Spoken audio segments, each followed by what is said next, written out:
This is 219 News Now, brought to you by Strachan Van Til, making lives easier for 95 years. I'm Andrew Garcia, and this is your 219 News Now. Contractors in Munster will embark on a $3.2 million roadwork project next month, funded partially by a $660,000 community crossings matching grant from the Indiana Department of Transportation.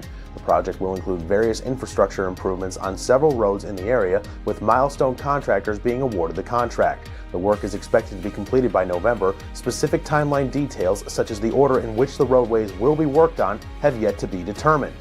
Former East Chicago basketball standout Ulysses Jr. Bridgman, who made a fortune in business after retiring from the NBA, has become a billionaire, according to Forbes magazine. Forbes estimates that Bridgman, who helped lead the 1971 East Chicago Washington High School Senators to an undefeated 29-0 state title, is worth $1.4 billion. He joins Michael Jordan, Magic Johnson, and LeBron James as the only NBA players to become billionaires. He made his fortune after retiring by owning Wendy's, Pizza Hut, and Chili's franchises, and later a Coca-Cola bottling company.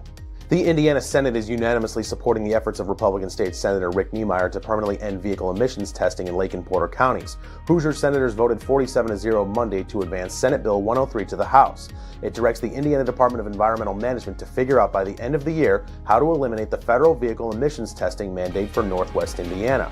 "I don't want to do another study," Niemeyer said. "This is a full-court press." And in sports, the Andrean boys basketball team welcomes in Westside. Here's a look at that game. Westside has not lost once in the new calendar year. The Cougars come into their matchup with Andrean having won 11 straight. The 59ers, meanwhile, have won 8 of their last 9. We'll start the second half. Westside up 2 and looking to build. Bryce Cooper going to work, inching his way in and getting the reverse lay-in to fall. Give him the hoop and the harm. Visitors by 4. Andrean hanging tough, though. Jerry Triplett attacks and kicks to Paul Gilvitas in the corner. The senior rises up and cans the triple. However, the Niners trail 47-40. Westside gets defensive later in the quarter. Andrean commits the turnover, and Reginald Hinton makes them pay for it. The junior tightroping the sideline and soaring to the cup, getting the foul +1. Cougars go up 10 with just over a minute left in the period, and this is where things start to get interesting. Jimmy Finley puts it on the deck and finds Gilvitas, who comes up firing. Down the hatch it goes for the senior. Moments later, Finley continues to find the hot hands. This time it's Tian Coetzee. The junior hits the triple, draws the foul. 57-51 Westside. Time winding down in the period. Now Triplett is the one finding Coetzee. The southpaw steps back and drains another trifecta. All of a sudden, a 10-point deficit is a 1-point game heading to the 4th.